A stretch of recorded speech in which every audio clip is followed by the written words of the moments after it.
Good day, ma'am and sir. My name is Jovalyn Herbacio, 35 years old, from Philippines.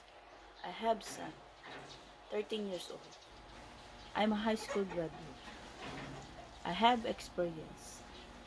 I'm working abroad in Dubai from 2017 to 2018. I took care an 82 years old man suffering from diabetes.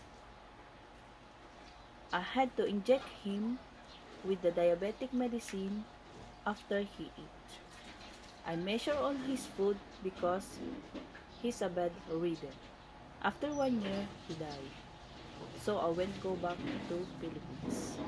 In 2019 to 2022, I working in Hong Kong.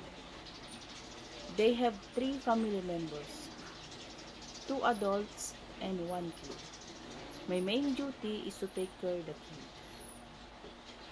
I drop him, I pick him from school, and I'll do housekeeping, marketing, and cooking. And I love cooking. I know how to cook dumplings. After 3 years and 9 months, they terminated me because of due financial problem and serious COVID. They no have job anymore. So I went go back to Philippines. In 2023, I work as a nanny from my neighbor newborn baby until now. She's 2 years old.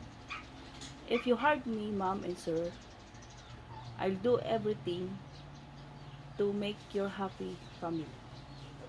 Thank you.